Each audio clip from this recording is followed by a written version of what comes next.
Oh, he's here?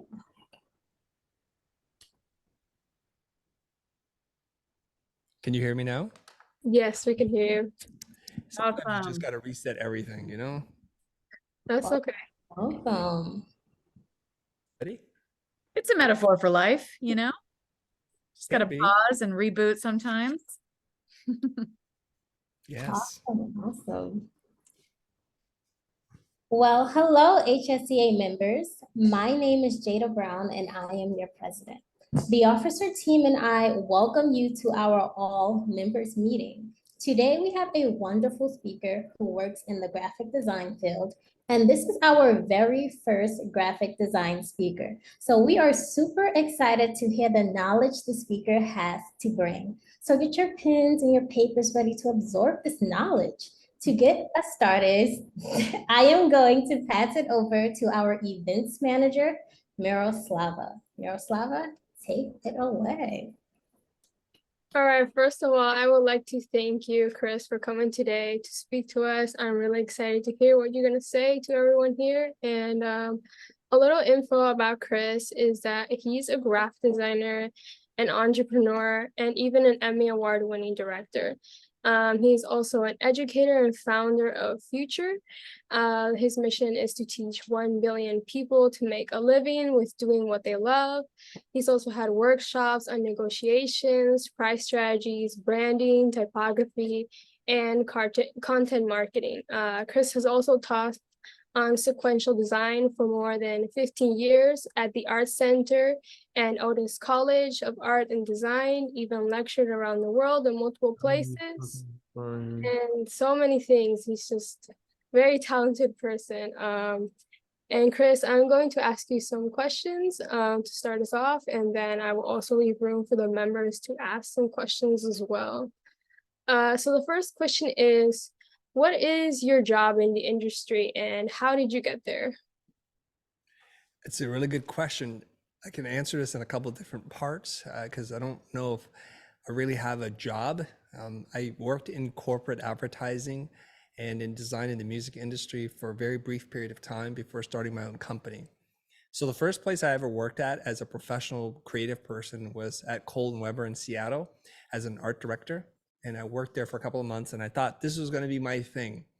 And it just turned out that a clash of personalities, myself and one of my bosses that was new to me, we just didn't get along. So I didn't want to be there anymore. So I quit, finished school, and then I wound up following one of my friends who is a creative director at Epitaph Records in downtown Los Angeles. And this was during a time when punk was making its big surge. Bands like Offspring and Bad Religion were just popping up. And so I just wanted to work there with my friend. I respected him a lot from school, and he graduated a little bit before me.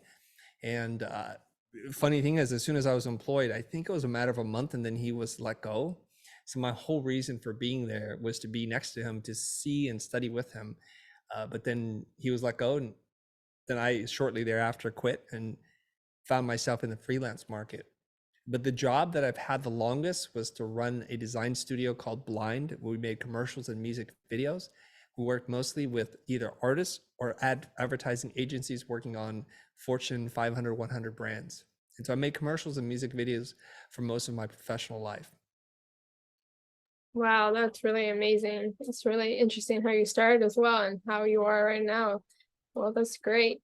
The next question would be, what did you consider your first break in the industry?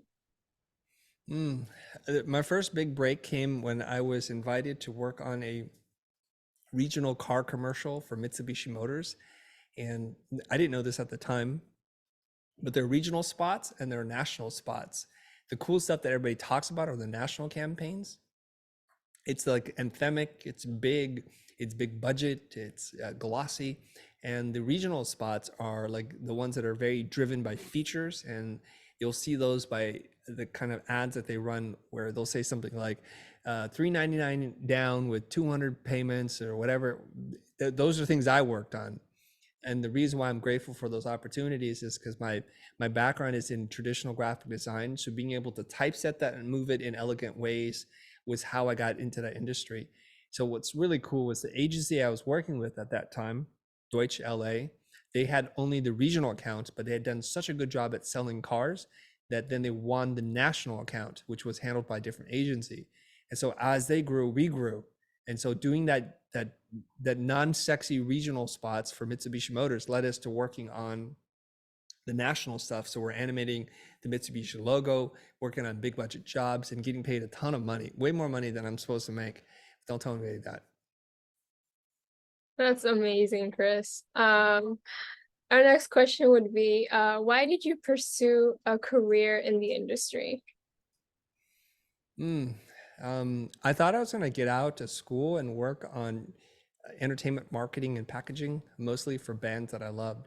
And as you know how that story goes, people stop buying CDs and bands stop producing music videos. So it was kind of a strange time. And it just so happened that the very last semester that I had at Art Center introduced me to After Effects, to like version 1.0, owned by a different company called Kosa. And then just I got the animation bug. I felt like design, traditional two-dimensional design in some very beginning of interactive media was stifling to me. So I wanted to see what else I could do by making things move. And so throughout the 20 plus years in which I worked in advertising, I got to go from setting type and moving it on screen, animating logos, to doing full live action spots, which with like no graphics in it at all. So we ran the entire spectrum. So there was a lot of opportunity to grow, to learn about different disciplines like animation, editing, cinematography, visual effects, special effects. And so I felt like, yeah, I could stay in this industry for a really long time and not get bored. So I think it was just a challenge of it and the excitement of being at something at the ground level. That's cool. Personally for me, After Effects is a bit tricky, but seems like you really enjoyed it, so that's really great. What's so tricky about it?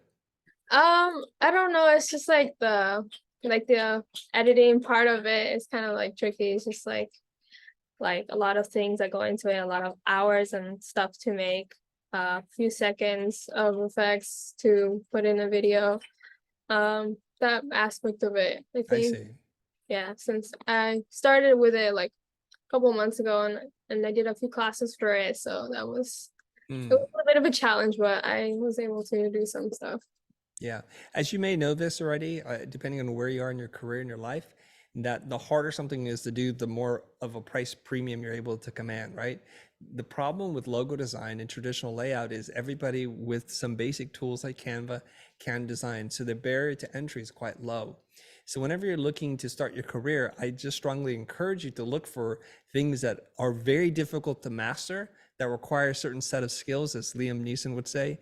And then if you could just lean into that, you'll do really well. So when I was still in school, I was doing what everybody was doing, like editorial design, packaging, identity design systems. But since I had already learned a lot of the digital tools before I even went to Art Center, it opened up a lot of room for me to explore different subjects. And I was exploring 3D modeling and animation. At that point in time, no one in the graphic design department was learning these things. I was elbow to elbow with people in transportation design, product design, and I was just the only graphics kid that was in there because I had the desire and the capacity to learn these tools. And so After Effects was fairly simple compared to 3D modeling and animation at that point. And so when I get out of school, because of that one After Effects class, when Adobe bought it, they needed to show off some work. And so they showed off student work. And I was one of, I think, 8 or 9 students whose work appeared on the After Effects install disk, back when we had disk. That disk went out to thousands and tens of thousands of customers, some of which were in Los Angeles and saw that work and called me up. And that's how I got some of the initial client work. And there's a couple of people that I met through that initial introduction that I still know today, almost 30 years later. And what I'm trying to tell you is a couple of things. Number one, when I was taking those 3D classes while still in school, I had a friend who was in the graduate program, and he looked at me and he's like, "What are you doing? Why would you study this? There's no application for this. No one's going to want to do this. And the software and the hardware are so expensive. You're wasting your time, Doe." That's what he'd call me. I'm like, "Yeah, you know what? You live in your future. I think there's something here." And you know, it wasn't like you don't have to be Nostradamus to figure this stuff out.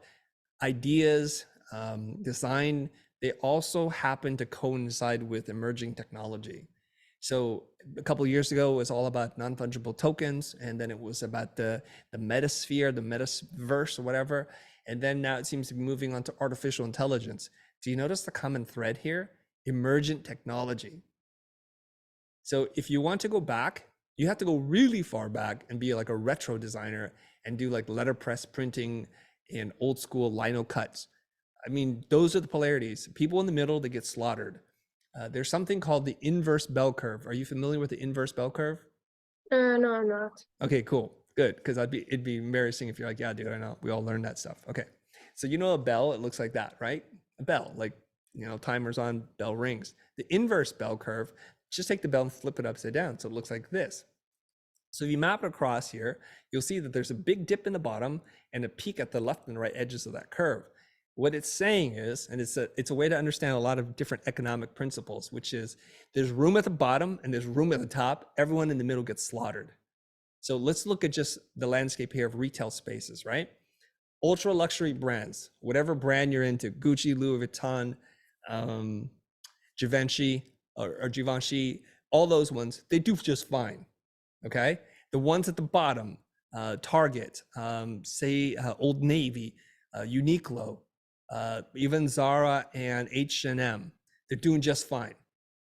It's all the brands in the middle that are getting slaughtered, and you can see that. All you have to do is go to your local shopping mall and you can see one of them after another closing down, location after location.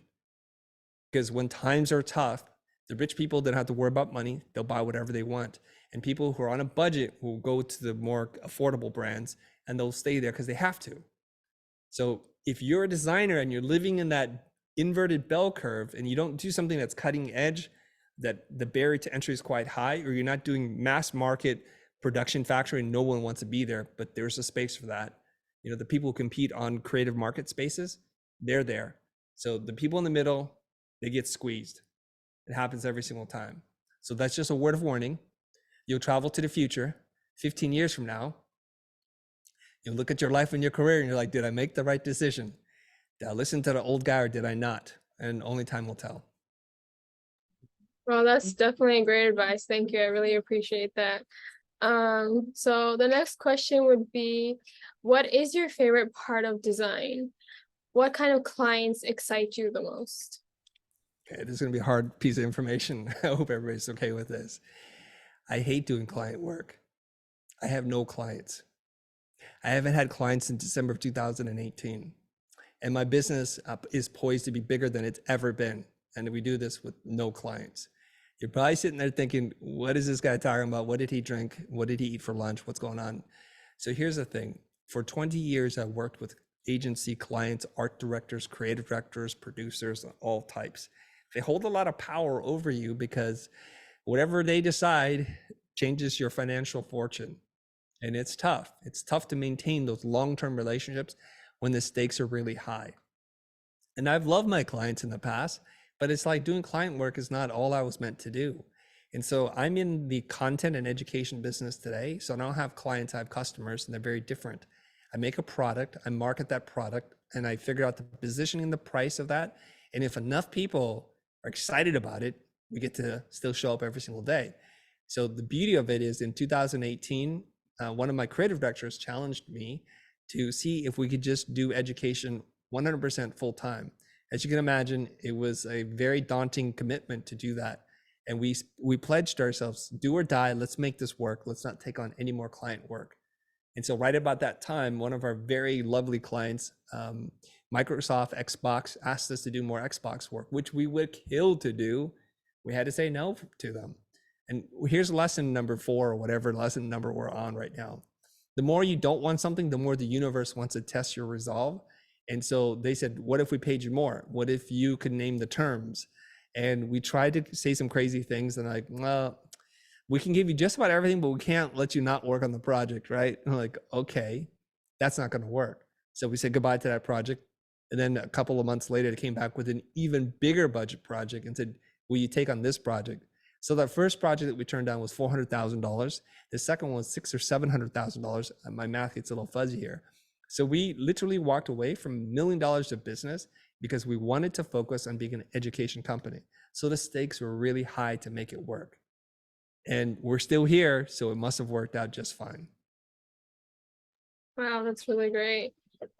If anyone else has any questions, you guys can hop on the mic or on the chat as well. You guys are totally welcome to do so. So yeah, you guys are free to ask questions to Chris as well.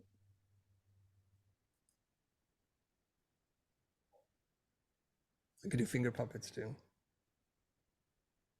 I can't. I Sorry. have a question because I noticed all the books in the background. Are there any design books that you recommend for beginners to read?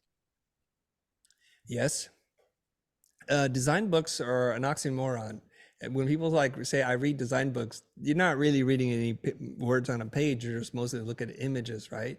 But if you really want to do a deeper dive, there are several books I can recommend. But before I recommend any book, I want to ask you, what is it that you want to learn?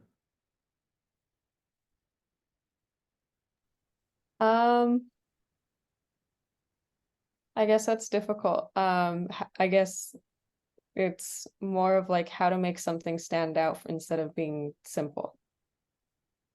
Because I have like a couple things on like, I guess it's like, it's not a good example, but like there's a logo book of like examples and like inspiration images and like things like that. Okay. Let me explore this topic with you here. Simple things are hard. Simple things are beautiful. Simple things stand out. They stand out over the test of time. So simplicity is not the enemy of what you're looking for. Simplicity could be the answer. I think what you're trying to do is like, how do I create distinctive designs that last a long time, that people admire and love and pay me a lot of money to make? Is that about right? Yeah, I guess. Probably. And are we talking about layouts or are we talking about logos? Layouts. Layouts. Okay, so layouts is really about typography.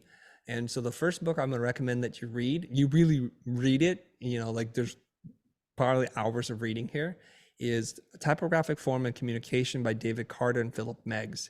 I don't know what edition they're on right now, maybe the 6th or 7th edition of this book. It'll take you through the history of type, and it'll talk about grid systems and structures and where type comes from, and it will give you a really good foundational understanding. I'm slightly embarrassed to say this. As a practitioner of typography, I didn't know much about type. I just knew how to make it work. So I did it through intuition and through lots and lots of repetition and really great instructors who gave me really critical feedback. But when I went to teach type, as in typography, I had to read these books to make sure I wasn't teaching them bad things and bad habits and messing up all the terminology. It's fascinating if you actually go back in time and understand where the written word comes from and how our alphabet evolved. I don't know if you know this, but most of the Roman alphabet comes from a reed being dipped in ink and being drawn on a bias, right? And people would write letter forms, and then they would want to write the letter forms faster. And so then cursive was invented, because then we don't have to lift up our pen. It's this idea about moving faster that then creates and influences the letter forms. And so whenever you're in doubt and you're thinking about how letter forms are drawn, just remember it started out with a reed dipped in ink at a certain angle and drawn with a bias. So you know where the thicks and the thins land. So I would recommend that you read that book first. Another book that I think is really good is, I don't remember the title of the book off the top of my head, it's right behind me, but I don't want to turn around, it's rude, is something about understanding grids and everyday things, and the explanation of how different grid systems were built, and the golden rectangle, how their stationery is built around a beautiful system of math, and it's wonderful, versus the American paper system. And I don't know if you know that, but the A4, A3, A2, they're all proportionately equal to each other. It's quite fascinating, so that they can cut a sheet of paper and have zero waste. Whereas if you cut paper for American sizes, from letter to legal to ledger and all the different sizes, there's tons of wasted paper. It's fascinating. Thank you. You're welcome. I had a quick question. I saw that you said that you're like a loud introvert. I wanted to know about what techniques or ideas helped you to be more out there to be successful being an introvert. Okay. Are you an introvert? I like to think so, yeah. You kind of know you are or not. The way that you answer it, I I can tell you're an I introvert. definitely stay away from public I'm very private. I'm a private Yes. for sure. It's just an informal poll. If you can raise your hand or raise your digital hand, how many of you self-identify as introvert? Before you do so, I need to tell you what an introvert is. It's not what people think. Extroverts and introverts hate public speaking equally. Introverts and extroverts, the main difference, according to, I think Carl Jung came up with the term introvert and extrovert, is how you manage energy around people. So when you're around a lot of people, introverts lose energy. And so we have to be by ourselves for a while to recharge. And if you're an extrovert, if you're by yourself for too long, you feel like you're gonna go crazy. You need to be around people. You'll feel sluggish and lethargic. And so now that we have that common definition, like think about when you're around people, do you lose energy or do you gain energy? Okay, so now we can vote. How many people here self-identify as an introvert? Raise your hand. Really? Surprising. Okay, we're not sure. That's how you know she's a real introvert. She's like, "Meh." She won't even put up her whole hand because that's just calling too much attention to herself. Okay, so usually when I talk to creative people, it skews pretty heavily, 80% to 20%, sometimes even more than that. And so let's address a couple of different things here. Now, generally speaking, we think of extroverts as the ones who have great social skills, who can swim into a room of complete strangers and walk away with a room full of friends. Whereas the introverts didn't even show up to the party, didn't show up to the event, or if they did, they would congregate along the wall. They're the wallflowers. They're kind of like wallpaper. Don't talk to me. I just sit down and just look at the floor. And that's me, okay? Now, here's a problem, because how are you gonna get an opportunity?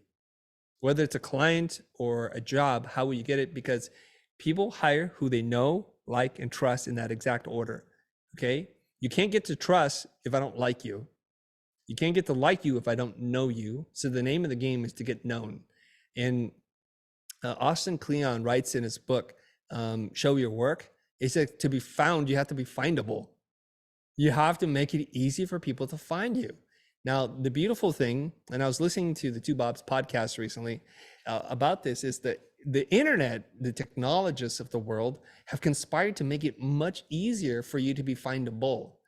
Okay, so pre-internet, pre-search engine, pre-website, how were you found? You'd have to go and press flash, shake hands, and kiss babies and do all this kind of stuff to get out there and get known. You'd have to take out ads to publish on billboards and magazines, run radio spots, go to events, sponsor events, and just do all this crazy stuff. You have to write books. There's so much stuff you have to do. Now, because of the technology that exists, it just makes it so much easier for you to be findable. And so you have to make some effort. How much effort should you make? Well, a healthy company spends at minimum 10% of their energy and resources towards marketing.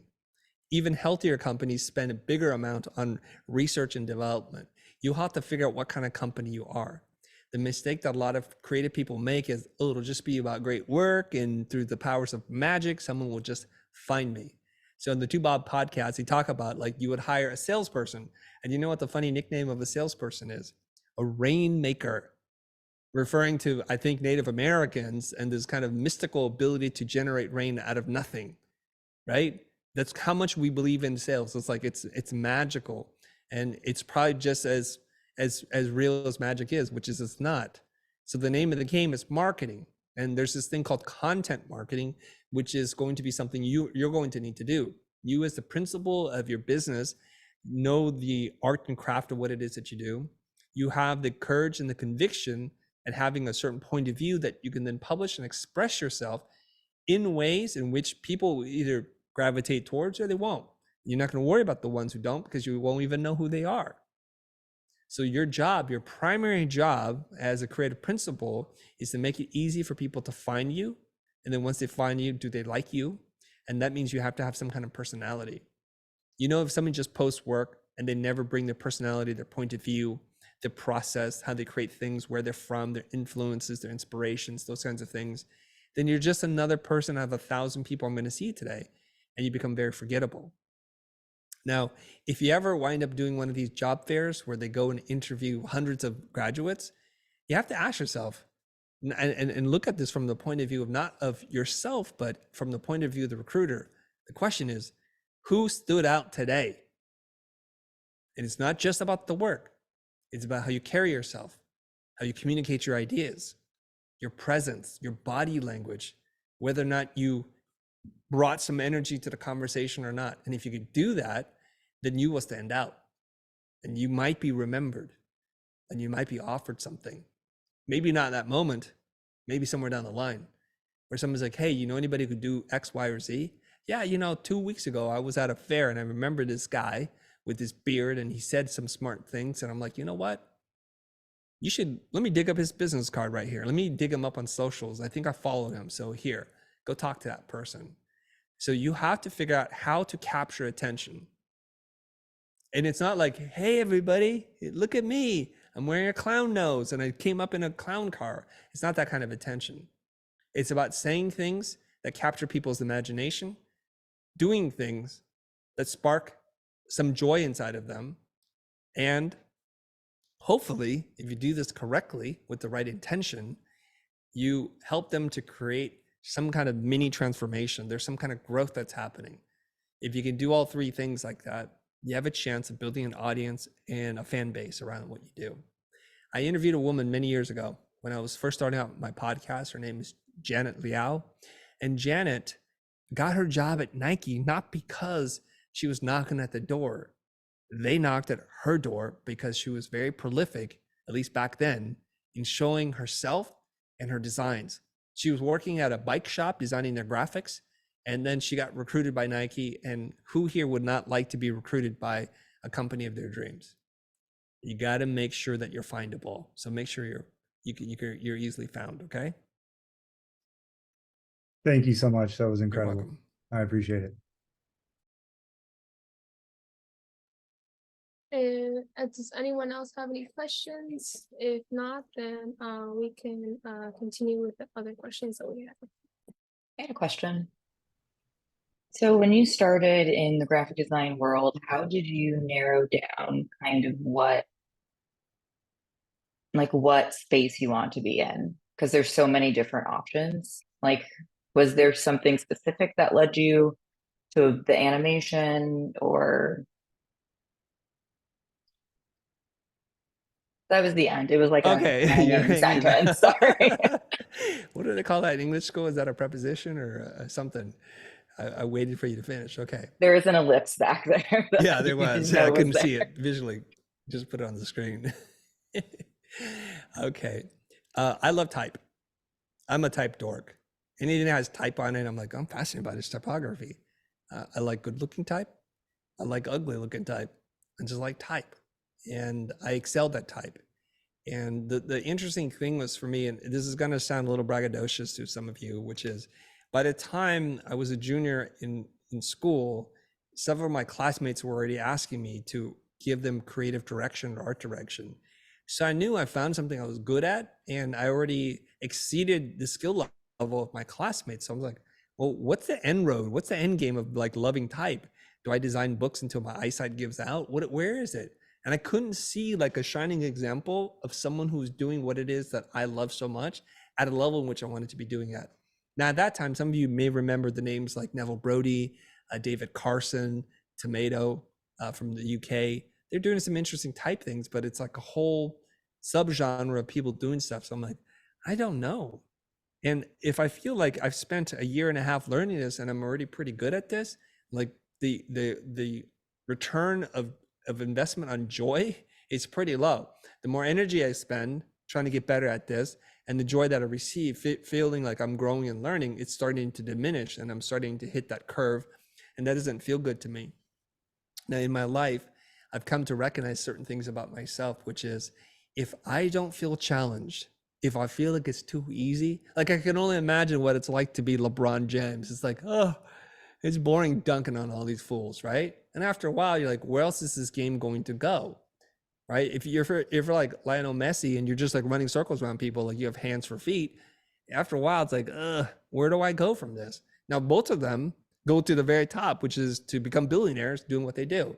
But if you're like looking down your path and your lane is like, there are no rich designers out there.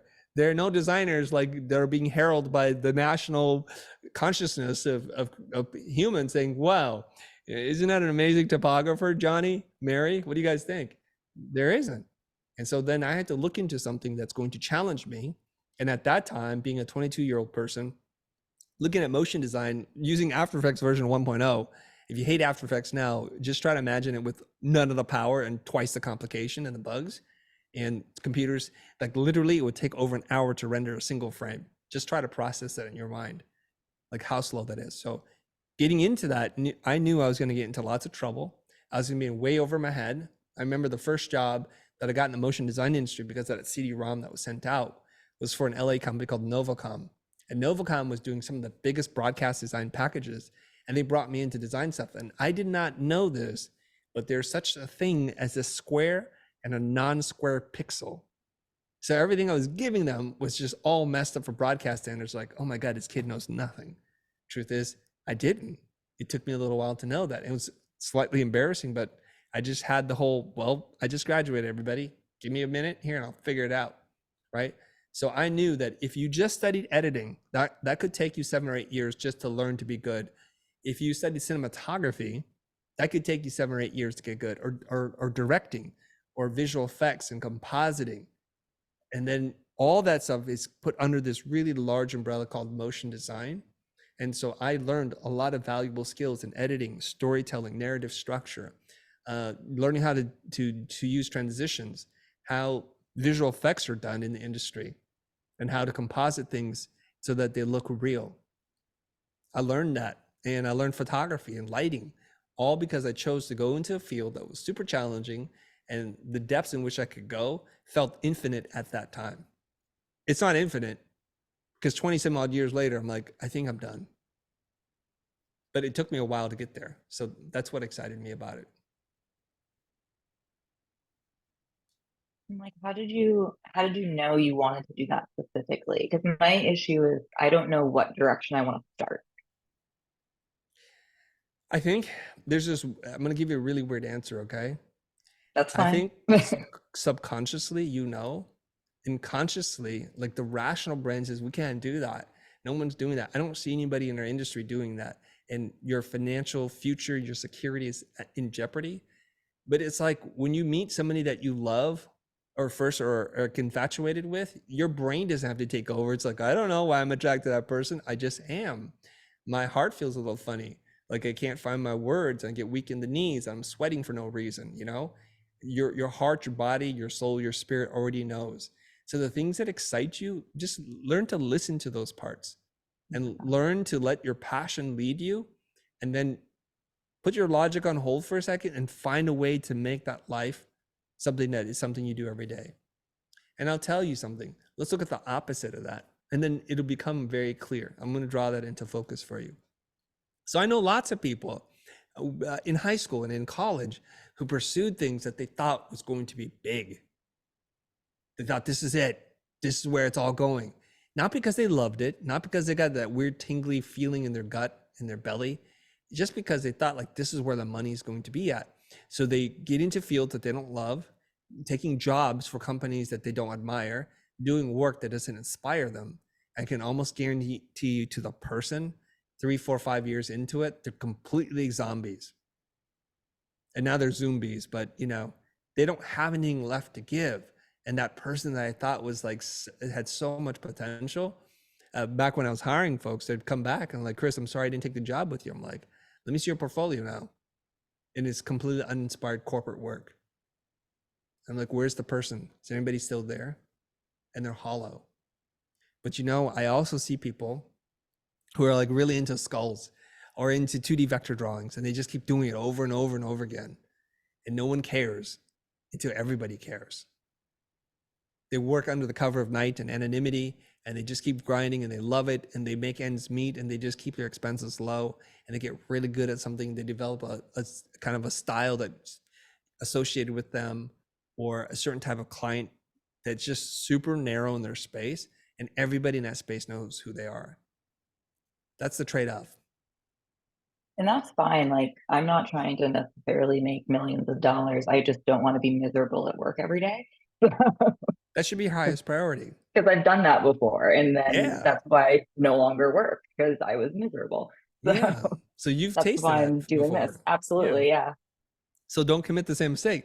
So the idea is do something that lights you lights you up with joy, that makes your heart feel full, and everything else will work itself out.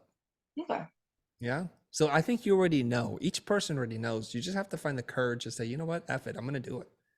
I'm just going to go for it. Right. Like, I talked to somebody recently, super bright person.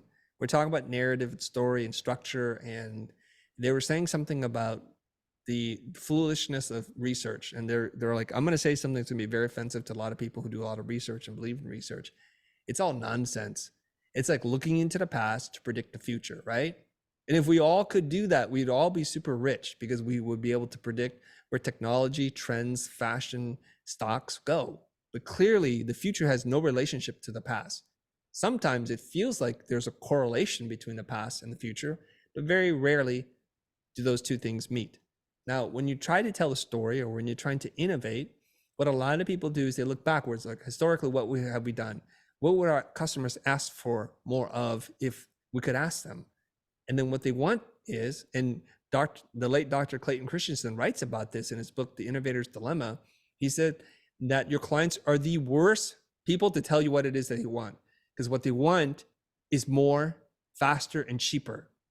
And so you keep doing that, and eventually there's no margins left, and someone else comes in from a different space and innovates and does something totally different. Are you familiar with Dr. Clayton Christensen's work? Okay, so he wrote this book, The Innovator's Dilemma, and then he followed up with the Innovator's Solution. And I believe he's the first person to coin the term disruption in the way that we understand it. Now it's overused, everything's disruptive. It's like, no, in the way he talks about it, it's like there's a moment before and there's a moment after, and the world's never the same. Okay? So he shares this story, and I hope I don't butcher this too poorly. It's been a while since I've read the book. But he said that Honda motorcycles from Japan wanted to get a bit of the very lucrative American market in motorcycles, which was dominated by Harley Davidson. So they send these two up-and-coming, super bright people from Japan to California to try to establish a Honda dealership out here. And they have their motorcycles. Now, if you understand something, in Japan, everybody's a little bit more petite. The roads are smaller, everything's smaller, so the engines are smaller, everything's tiny. And then Americans are buying these big, loud, powerful motorcycles. And they're built so that they can take up a lot of space and they can move with a lot of aggression and power on the road. So here are these two executives, not executives, but these two bright people from Japan representing Honda. It's like, our motorcycles can't compete on the freeway. We're getting torn up out here. They're not fast enough. They're not powerful enough, right? And so after months of trying to establish a footprint, the two guys are just frustrated. Like, we don't know what to do. We're going to get canned. We're going to go back to Japan, disgraced. We can't do this, right? So what they do to blow off some steam is they take their underpowered motorcycles and they go into the canyons and they just go out in the dirt. This is what they do. They take them off-road, which the motorcycles are not designed to do. And they do this. And then after a while of doing this to let off some steam over the weekend, some enthusiasts see them doing this, like, what kind of bikes are those? Oh, they're Honda. Okay. So all of a sudden, Honda finds a new market. They create a customer that didn't know they wanted something until they were shown it. Because if you ask the Harley Davidson customer, what do you want? We want bigger, louder, more powerful motorcycles for less money. Bigger, better, faster, cheaper. But then these guys accidentally create this whole other genre, which is like dirt biking or off-road biking. And then Honda explodes. And Honda has a whole new category now and that they own. People didn't know that they wanted this. And if you looked into the past would then tell you, just keep doing more of this. And they would have never invented this whole new genre. And Dr. Clayton Christensen studies this on a numerical, like year by year, tons of data for a variety of different industries, and starts to figure out a very specific pattern. Your customers cannot tell you what they want. Like, Apple did not ask their customers, would they like an MP3 player that works better the way it's supposed to? And then that MP3 player would then turn into an iPhone, because nobody told them that. You have to create the customer. So what you want to do is you want to look into the future that you want, the future that you believe in, and that only you and you alone can see, and you want to manifest that into reality. So if you want to design for a very specific market using certain technologies and tools, or to do things in a new and innovative way, You're going to get a lot of people who are not going to understand you. That's the best result, is that they don't understand you. People who will criticize you, and people who tell you that you're going to fail. And it's going to weigh heavy on you, and it's going to discourage you from moving forward. But for those of you who have a clear enough vision, and it's called a vision because you have to look into the horizon and see things that are unseeable, and the grit and the fortitude to pursue it relentlessly, day in and day out, while you're making small tweaks to the strategy in which you're taking to get there. I'm not telling you to take one path and stick to it and do or die. It's not like that. You have to keep adjusting. We've adjusted so many times I've lost count. So when I come up with an idea for a new product or service, my entire team, even though they mean well, they're like, what? Why is that going to work, Chris? I'm like, I don't know. I just know it's going to work. I have no proof. I have no evidence, but I'm looking to the future and I will build that. So you have to have that vision. You have to have the fortitude, and you have to have the ability to adjust as you go. And you want to be flexible with the path that you take, but inflexible with the goal, the outcome that you want. I don't compromise on the vision. I just compromise on how to get there. So sometimes we take many different paths until we find the right one that works for us, the time and the resources that we have, and then everything works. Then, of course, as soon as you get any kind of real traction, all the people who are waiting on the side, the naysayers, the doubters, the people who don't understand, they're like, I knew it was going to work. I told you it was going to work. I told you. And it's okay. You don't need to be upset at them. It's because they could not see what you saw into a seeable, right? So when you manifest it into reality, like, wow, of course, everybody wants one of these little things. Well, they weren't clear back in the day. I don't have no idea why I just said what I just said. So I hope that answered it. Yeah, makes sense. Thank you. That was a mercy, yeah, but I'll take it. No, like it's my brain doesn't work normally, so it makes sense to me. Okay, I'll take that. Awesome. So, if anyone else doesn't have any questions, I will hop on to the next questions. So Chris, when did you feel like you should teach other graphic designers? How did you come up with the goal of teaching 1 billion people to make a living doing what they love? I love teaching. I didn't know that was my core identity, deeper than my identity of being a graphic designer, deeper than my identity as a typographer. And I remember going through school and thinking to myself, like, my classmates want to learn from me, and I love helping them because it's like this gift. Like, you help someone and you also help yourself. It's kind of weird. You learn something in the process. So there's that expression, one teaches, two learn, right? Like, you teach your students something and they draw something out of you that they're not even aware of this process. It's like a co-creation thing. But I also saw some students who graduated right before me, and they were offered a teaching position right away. And I thought that was kind of distasteful. I'll tell you why. I think I'm a really great student, maybe one of the best in my class. But I know Simon Johnson and what he taught me, I probably retained 35%, and I'm a really good student.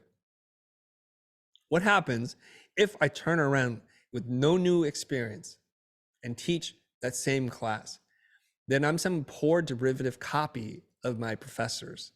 The only way I could justify in my mind that I could teach was I need to steal from more instructors.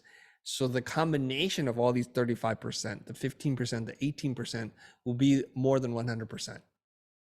And I knew that I needed to go out into the real world to prove myself in a really competitive market space so that I can come back and say, well, I speak on some level of experience and authority that this stuff works. I can bring that back. So I let the people who graduated and turned around and started teaching do their thing. They became a career teacher with almost no professional experience, and they're still teaching to this day. God bless them. So I went out, started my company. I worked on it for about 5 years, and I hit whatever benchmarks I had set for myself, which was to be able to afford 4 or 5 employees, to do a certain amount of gross billings, to be able to work with certain high profile clients. And I knew at that point, 5 years out, I was ready to return.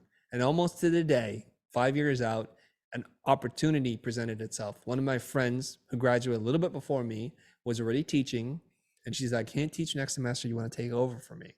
So I got on that fast track, right? I didn't have to go through the normal submit my resume, interview for the position. A position was open. My friend recommends me, and the school doesn't care. So I just swap out. So their life is much easier. And that's when I first started teaching, and I taught at Art Center for 15 years. And only in the last two part of those years did I start making YouTube content. This is something a lot of people don't know. They're like, oh, you're some dumb YouTuber. It's like, well, I had a company. Well, whatever, you don't know how to teach. I'm like, well, I did teach for 15 years. Oh, okay. So I bring all those parts together.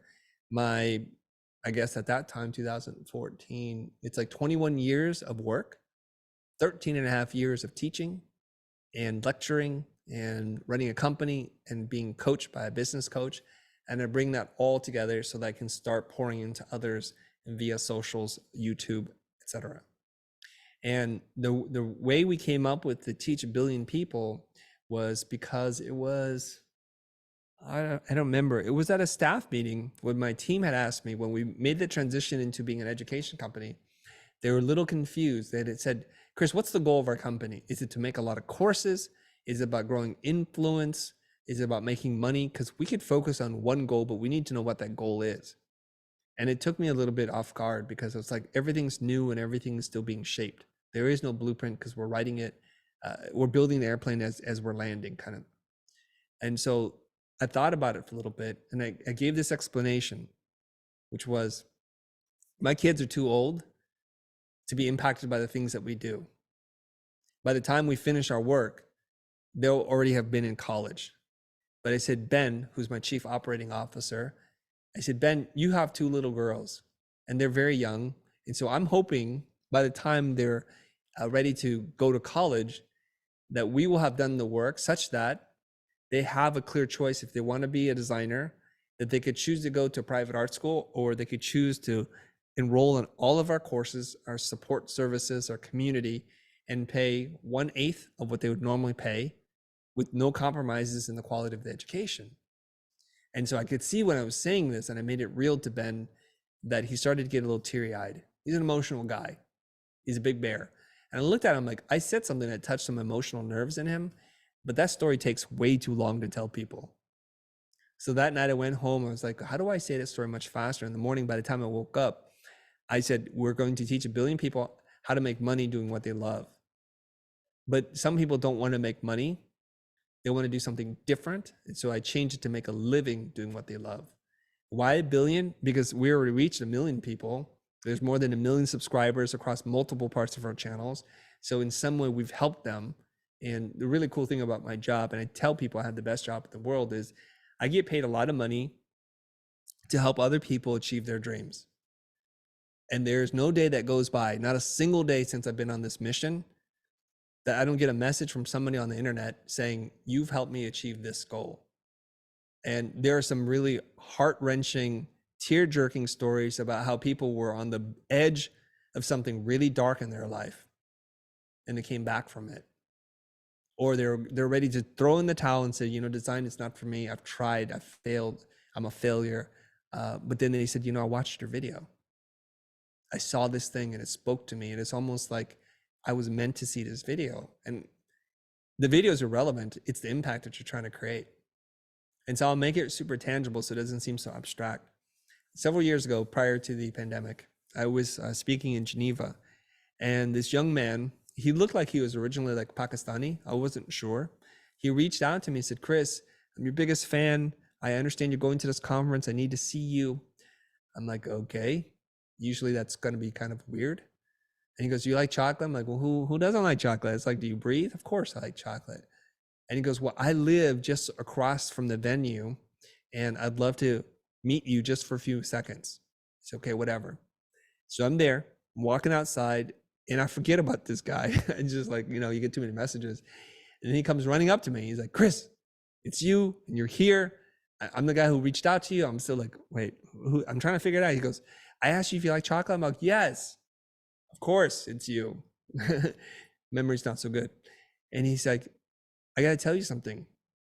Last year, I was at my low. I was living at home with my parents. I just thought this is not going to work.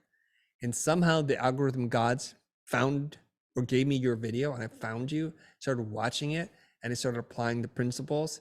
And in that 1 year since watching you, I made $100,000. I now have my own place. It's right over there. He points to like this beautiful place. I'm like, wow. He goes, well, I got you some chocolates. And I was thinking in my mind, I'm like, you made 100 grand and all you got is these chocolates? I hope they're like gold plated or something. What is going on? So he hands me some chocolates, and they're not just a couple like little pieces of chocolate. It's pounds of Swiss chocolate. I'm like, all right, I'm gonna put on like 400 pounds here, but I'll take your gift. Thank you so much. I gave him a hug. And then he asked me this question, which is, what can I do for you? And he said, you have to do nothing for me, young man. All you need to do is go out there and be successful. And then you'll allow the mission and the vision to be real. And that means a lot to me. So the only thing you need to do is to be successful. So when I say I have the best job in the world, I really do believe that. And I'll go to war with you if you disagree. Wow, that is truly amazing, Chris. We have a question in the chat, and it says that earlier you mentioned the trends of NFTs, metaverse, AI. What do you think the next design trend will be, or would you like for it to be if you could start a trend? Yeah, okay, so there's a couple of things we need to clarify, the difference between a trend and a fad. And they look the same, and a fad burns out, and everybody who follows that fad, it has like, you know, I don't know what the expression is. They have some guilt on their face. Like, yep, I did wear those bright neon pants during the 80s. I got it, right? Or I was into that band for a split second. I got it. I'm guilty as charged. We have like paint or, you know, blood on our hands, I guess. And the difference between a trend and a fad is a trend is how society, culture, art is moving, and to ignore trends is like perilous for your life and your career. If we're moving towards, I don't want to get political here, like warming temperatures, and you're like, nope, it's not going to happen, and you keep doing what you do, it's like, okay, let's be warned. I don't like design trends because I think what we're talking about is chasing design fads. And I almost just throw up in my mouth every time I watch a video or read a post about 20 design trends designers need to know about, gradients, circular forms. I'm like, ugh, based on what? Nothing. Based on your stupidity. Sorry, I chose violence. Just because you said so don't mean jack. You have no proof. The amount of data points you have is like nothing. No self-respecting researcher would ever say that. But they do that because we're all monkeys.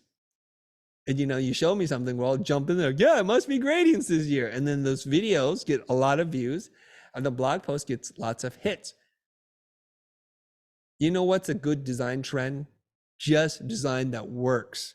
Design that follows fundamental principles that people from Basel, Switzerland have already figured out decades ago. To do something that has some kind of enduring power, something that captures people's imaginations, and use anything and everything at your disposal. A design fad is this font is hot. Everybody, let's use that font. Like, why? I challenge you to use Helvetica. Just make Helvetica look good. Not easy. Requires real skill. But it will endure. Right? So I've made some of those choices myself. I'm like, God, everybody's on that funky typeface. Let me try it out. And then you put it out into the universe. A couple of years back, you look back and you're like, dang it. That don't look good on me. It's like tie-dye bell-bottom jeans with bedazzled things on it. It's like sequins, like, yeah, that was it for a minute. But then now I have pictures or people have evidence to blackmail me with. Like, what am I doing here? So you want to do something that is in keeping with trends culturally, artistically, like what's happening with society, with the climate, the political space, and the awareness that we're having. But you don't want to jump on any design fads. And that's really what they are. What I talk about is there are technological things that are happening that tend to get people to reimagine the world. So the technology allows us to express our creativity in ways we haven't been able to do before. So currently, AI is such a game changer, from writing, from video, from static images, that if you are not investing 20 to 30% of your time integrating AI tools into what you're doing, you are putting yourself at a deliberate disadvantage to everyone else. Okay, I know the AI ethicists will jump out of the woodwork. They're about to come out right now. But you know what? Here's what I say. Do not fight the future. The future is undefeated. The future always wins. It doesn't care if you like it or not. So when there's a tide, and the tide is coming, and it's not just like any wave, it's a tsunami, it's coming. And when a wave of that magnitude comes, I tell you this right now, learn to surf or you'll drown. Okay, I know it's not a popular opinion. All you have to do is look me up on LinkedIn. You'll see every time I post by AI, the designers come out with their knives. I'm like, go for it. I don't need to make a living doing design anymore, everybody. You do, and you'll see where this is going to play out. Do not fight the future. It always wins. It's undefeated. Well, thank you for those great tips. I'm going to ask one last question before we do the closing questions. How do you, Miroslava, I'm sorry, it's 8:59 on my time, so I think we have time for one more question if you want to pick your favorite one. okay. Make it good. This is something that I think is something a lot of graphic designers, especially beginners, struggle with. How do you price your graphic design services? Okay. I'm going to give you a redo on that because I've only made like 300 videos on how to price your design services. So I would direct you to one of those 300 videos. And if you're not sure, this is how stupid it is now. Go onto YouTube or on Google, type in Asian bald guy talks about money design, and I will come up. I promise you, I will come up. It's hilarious. Somebody sent that to me. I'm like, that's insulting and true. Okay. So please don't ask me one of those questions where I've tried my best to explain it in 45 different ways. I've drawn it with my left hand. I've drawn it with my right hand. I have literally puppets, right? Action figures talking about pricing. So let's go there. So I'll give you another shot at it. Please ask me another question that isn't so easily answered on the internet. Okay. Let's see. Miroslava, go to the last one. Okay. You phoned a friend there. Jackie's letting me Closing know. question. Okay. What is a piece of advice you'd give to your past self as a student? Always a good question. Okay. I already know the answer to this one because I have been asked this a lot, but I think it's worth saying to you. So it's a great question. And the reason why you want to ask questions like that, because it requires whoever you're talking to be introspective, to reflect on their career and pull out the very best thing that they learned and share that one thing with you, right? And the answer is going to be different each person that you talk to, and depending on their state or their mental energy, whatever it is. And so I'll tell you this. I started my company in 1995. So some of you are doing the math like, wait a minute. So that means I have children. No, I don't think so, not with this group. But I've been running my business longer than some of you have been alive, you know? And I'm not bragging. It's just that's the thing. And in 2014, this self-described loud Puerto Rican, my former business partner, Jose Caballé, invited me to make videos on YouTube to help us launch some of the products that we are creating. And I was thinking, this is stupid. YouTube? Who watches YouTube? Aren't there just a bunch of amateurs and pretenders and fakers and snake oil salespeople on YouTube? Like, nobody knows what they're talking about, especially in the design space. No self-respecting designer, no Brian Collins, no Stefan Sagmeister is going to be sitting here on the YouTubes making videos. No one does that. So I do it because he's like, let's just do it. I'm like, all right, I don't know. I'm scared. I'm sweating right now. Let's try it. And we make these videos. And then a few years into it, I start to figure out how to make content that works on YouTube. It takes a while. It's not an overnight thing. And then we build a business, and the business changes my life and the lives of so many people. And then I bring my entire company blind into the future. So they all become educators, marketers, product development people. They don't have any more clients. They live the best life. I live the best life, quite literally, for 2.5 hours before jumping on this call. And the reason why my mic wasn't working, I just met up with some people. I'm like, oh, what time is it? I got to go back to the studio because I got to do something. So my sense of time is connected to my freedom. And that freedom is created because I have no more boss. I have no clients. I get to do what I want, and I get paid handsomely to do it. What a great thing. So I think if I could do it all over again, if I could just start in 1995 and start creating content, learning how to articulate my ideas in every form, in written form, in spoken word, in video, and in animation, and write books and blog posts, where would I be today? So let's do the math. 95, 2014, that's 19 years. Could you imagine the kind of impact, the level of influence, and the ability to command a certain amount of attention on a very specific subject would be if I was playing this game for 19 years earlier? That's what I would have done. Now, I wouldn't have, because I'm like scared. I'm an introvert. I have questions about like being on camera. I don't want to be in the spotlight. Just the idea of it makes me all sweaty. But that also now, as an older person, I'm not going to call myself old, just older, is I realize all those weird feelings that you have about doing something weird and new and going outside your comfort zone are signals to tell you to go ahead and keep going. The things that scare you are the things that you should be proceeding with. I always find it a little ironic that designers, creative types, always love to tell their clients, think outside the box. You got to be innovative. You got to push the boundaries. You know, where the magic happens is way outside the circle. And then I talk to designers like, hey, have you tried doing this thing in this field? Like, no, that's not going to work. Have you tried a different typeface or looking? No, I don't want to do that because that doesn't work. I'm like, wow. Some of the most least innovative minds work in design. It's easy to dispense advice to people. Talk is cheap. So what I tell you is this, is what scares you is the thing you're supposed to pursue.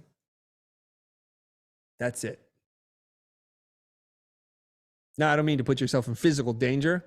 I'm not talking about like going to bars and seedy places. Like, I'm not talking about that kind of danger. I'm talking about the kind that scare you because you know that you have a high degree of failure. Do that. See what you learn about yourself. And I'll end it on this, okay? I'm a pop culture junkie here, so I'll make references to comics and movies whenever possible. I'll end it on this.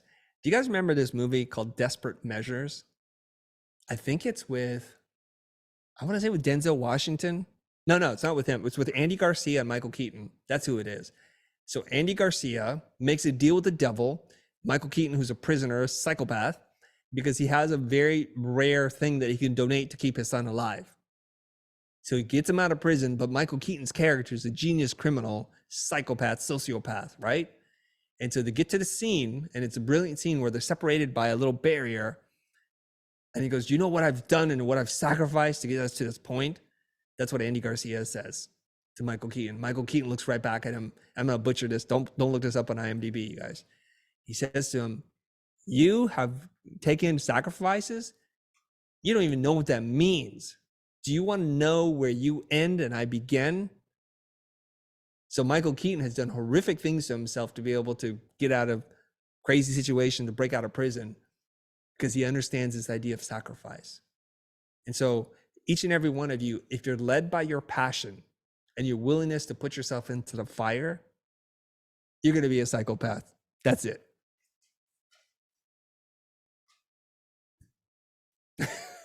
Jennifer's, I don't know what to do with that story, bro. I just don't. It's like, I don't know where this went. It went dark. Thank you so much, Chris. And thank you, Miroslava, for all the questions. And I think that was a great one to end on because it took us to a crazy, memorable ending. So Jada, I'll shoot it over to you to wrap it up. Awesome. Well, I definitely hope you guys had your your pens and your paper filled, because it was a metaphor, but that was a lot of knowledge. So thank you very much, Chris. So we have some announcements. First announcement is an officer role. So an officer role has opened and we are in need of a historian. So Jackie will drop that application link in the chat. And lastly, the all members meeting survey.